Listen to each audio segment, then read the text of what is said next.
வணக்கம். கதிரவன் நியூஸின் காலை நேர தலைப்புச் செய்திகள். தனியார் பேருந்தும் லொரியொன்றும் மோதி விபத்துக்குள்ளானதில் 20 பேர் காயமடைந்து கரவனெல்ல மற்றும் கித்துல்கலை வைத்தியசாலைகளில் அனுமதிக்கப்பட்டுள்ளனர். கித்துல்கலையிலிருந்து அவிசாவளை கைத்தொழில் நிறுவனம் ஒன்றுக்கு ஊழியர்களை ஏற்றி சென்ற போதே இவ்வாறு விபத்துக்குள்ளாகியுள்ளது.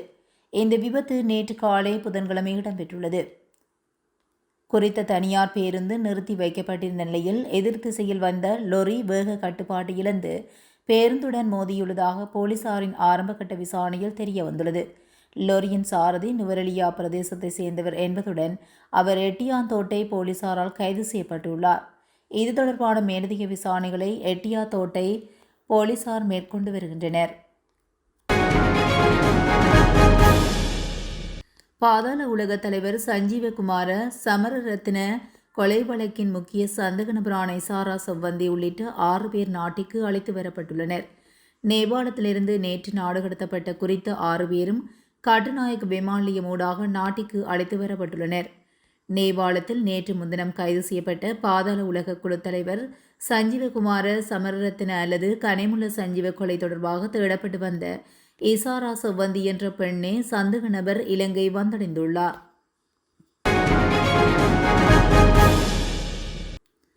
நாட்டில் ஆகஸ்ட் மாதத்தில் நெல் மற்றும் தென்னை உற்பத்தி அதிகரித்துள்ளதாக இலங்கை மத்திய வங்கி தெரிவித்துள்ளது. குறித்த விடயம் மத்திய வங்கியின் செப்டம்பர் மாதத்துக்கான விவசாயத்துறை தரவுகளில் குறிப்பிடப்பட்டுள்ளது. அதேவேளை தேயிலை, ரப்பர், மீன் உற்பத்தி குறைந்துள்ளதாக இலங்கை மத்திய வங்கி தெரிவித்துள்ளது. 2024ஆம் ஆண்டின் இறுதியில் ஒரு தேங்காயின் சில்லறை விலை 160 ரூபாவாக உயர்ந்து உள்ளதுடன் நாட்டு மக்கள் பாரிய சிக்கலை எதிர்நோக்கி வருகின்றனர். தேங்காய்களின் விலை அதிகமாக இருப்பதற்கு கடந்த 20 ஆண்டுகளில் தேங்காய் உற்பத்தி குறைந்து வருவதே முக்கிய காரணம் என தெரிவிக்கப்பட்டுள்ளது. அந்த வகையில் தேங்காய் உற்பத்தியை அதிகரிக்க அரசு பல வேலை திட்டங்களை நடைமுறைப்படுத்தி வருகிறது.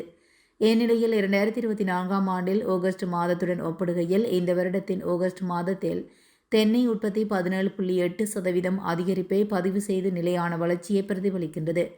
மத்திய வங்கி தரவுகளின் அடிப்படையில் 2025ஆம் ஆண்டின் சிறுபோக பருவத்தில் நெல் உற்பத்தி 2.21 மில்லியன் மெட்ரிக் டன்களாக இருக்கும் என எதிர்பார்க்கப்படுகிறது. அத்துடன் 2025ஆம் ஆண்டுக்கான மொத்த நெல் உற்பத்தி 4.96 மில்லியன் மெட்ரிக் டன்களாக இருக்கும் எனவும் மேலும் 2024ஆம் ஆண்டை விட 5.5% அதிகமாகும் எனவும் தெரிவிக்கப்பட்டுள்ளது. குறித்த மாதத்தில் தேயிலை உற்பத்தியானது 7.8% வீழ்ச்சியை பதிவு செய்துள்ளது. எனினும் ஜனவரி முதல் ஆகஸ்ட் வரையிலான மொத்த உற்பத்தியில் சிறிய அதிகரிப்பு பதிவாகியுள்ளது என்று மத்திய வங்கி கூறியுள்ளது.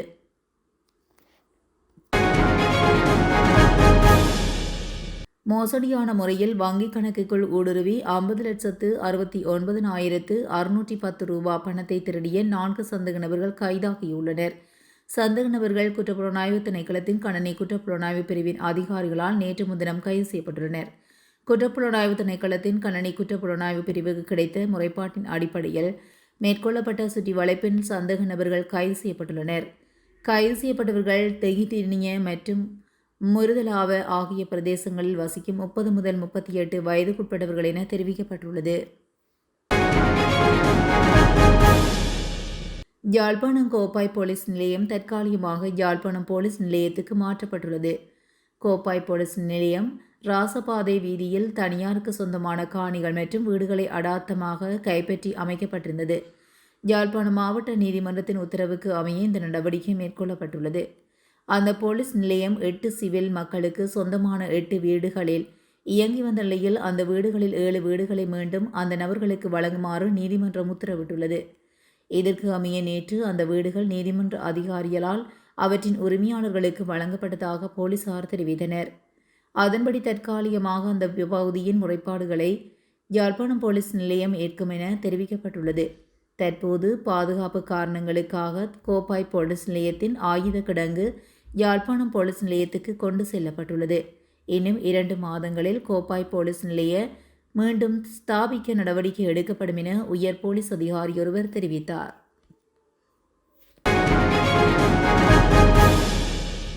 பொகவந்தலாவ பொகவானே தோட்ட பகுதியில் உள்ள வீடு ஒன்றிலிருந்து தொட்டிலில் தொங்கிய நிலையில் 13 வயது பாடசாலை மாணவியின் சடலம் ஒன்று மீட்கப்பட்ட சம்பவம் அதிர்ச்சியை ஏற்படுத்தியுள்ளது. இந்த சம்பவம் நேற்று முன்தினம் அன்று மாலை 5:45 மணியளவில் இடம்பெற்றதாக பொகவந்தலாவ போலீசார் மேலும் தெரிவித்தனர். சம்பவம் தொடர்பில் தெரிய வருவதாவது, சிறுமியின் வீட்டுக்கு உறவினர்கள் வந்திருந்த நிலையில் உறவினரின் குழந்தைக்காக கட்டப்பட்ட தொட்டிலில் குறித்த சிறுமி விளையாடி கொண்டிருந்ததாக கூறப்படுகிறது. இந்நிலையில் சிறுமி தொட்டிலில் தொங்கிய நிலையில் இனங்கண்ட சிறுமியின் சகோதரன் அயலவர்களை அழைத்து கூறியதை அடுத்தே சிறுமியை மீட்டெடுத்த அயலவர்கள் பொகவந்தலாவ மாவட்ட வைத்தியசாலைக்கு கொண்டு சென்றனர். சிறுமி உயிரிழந்த நிலையில் வைத்தியசாலைக்கு கொண்டு வரப்பட்டதாக வைத்தியசாலையின் பேச்சாளர் தெரிவித்தார். இவ்வாறு சடலமாக மீட்கப்பட்ட சிறுமி பொகவந்தலாவை பகவானை தோட்டத்தைச் சேர்ந்த 13 வயதுடைய மதுமதன் ஜென்சியா என்ற சிறுமியை சடலமாக மீட்கப்பட்டுள்ளதாக போலீசார் தெரிவித்துள்ளனர். சம்பவம் தொடர்பில் ஹெட்டன் நீதிமன்ற பதில் நீதிவான் புபுது ஜிந்தக்க தலைமையில் மரண விசாரணைகள் இடம்பெற்று சிறுமியின் சடலம் சட்ட வைத்திய அதிகாரியின் பிரேத பரிசோதனைக்காக டிகோயா கிழங்கன் ஆதார வைத்தியசாலைக்கு அனுப்பி வைக்கப்பட்டுள்ளதாக கூறப்படுகிறது. மேலும் சம்பவம் தொடர்பில் மேலதிக விசாரணைகளை பொகவந்தலாவ போலீசார் மேற்கொண்டு வருகின்றனர். நாட்டின் பல மாவட்டங்களுக்கு முதலாம் கட்ட மண்சரிவு எச்சரிக்கை விடுக்கப்பட்டுள்ளது. அதன்படி காலி, கம்பகா, கண்டி, கேகாலை, குருநாகல், மாத்தளை மற்றும் மொனராகலி ஆகிய மாவட்டங்களுக்கு இந்த மண்சரிவு எச்சரிக்கை விடுக்கப்பட்டுள்ளதாக தேசிய கட்டிட ஆராய்ச்சி நிறுவனம் தெரிவித்துள்ளது. தமிழ் பாடசாலைகளுக்கு விசேட விடுமுறை வெளியான தகவல். தீபாவளியை முன்னிட்டு தீபாவளிக்கு மறுதினமான எதிர்வரும் 21ஆம் தேதி செவ்வாய்க்கிழமை சப்ரமுவ மாகாணத்தில் உள்ள தமிழ் பாடசாலைகளுக்கு விடுமுறை வழங்கப்பட்டுள்ளது. மேற்படி தமிழ் பாடசாலைகளுக்கு விடுமுறை வழங்குவது குறித்து பெருந்தோட்ட சமூக அபிவிருத்தி மற்றும் உள்கட்டமைப்பு பிரதி அமைச்சர் சுந்தரலிங்கம் பிரதீப் சப்ரமுவ மாகாண கல்வி அமைச்சின் செயலாளருக்கு விடுக்கப்பட்ட ஆலோசனைக்கு அமைய தீபாவளி தினத்திற்கு மறுநாளான எதிர்வரும் 21ஆம் தேதி சப்ரமுவ மாகாண தமிழ் பாடசாலைக்கு விடுமுறை வழங்கப்பட்டுள்ளது. மேற்படி தீபாவளி தினத்தன்று மறுநாளான எதிர்வரும் 21ஆம் தேதி தமிழ் பாடசாலைக்கு விடுமுறை வழங்கப்படுவதால் அதற்கு பதிலாக எதிர்வரும் 25ஆம் தேதி சனிக்கிழமை பாடசாலையை நடாத்துமாறு மற்றும் இது சம்பந்தமாக சப்ரமுவ மாகாணத்தில் உள்ள சகல தமிழ் பாடசாலைகளுக்கு கடிதம் மூலமாக அறிவித்துள்ளதாகவும் சப்ரமுவ மாகாண கல்வி அமைச்சின் செயலாளர் தெரிவித்துள்ளார். இத்துடன் கதிரவன் நியூஸின் காலை நேர தலைப்பு செய்திகள் நிறைவடைகின்றன. தொடர்ந்தும் செய்திகளோடு இணைந்திருக்க கதிரவன் நியூஸுடன் இணைந்திருங்கள். நன்றி, வணக்கம்.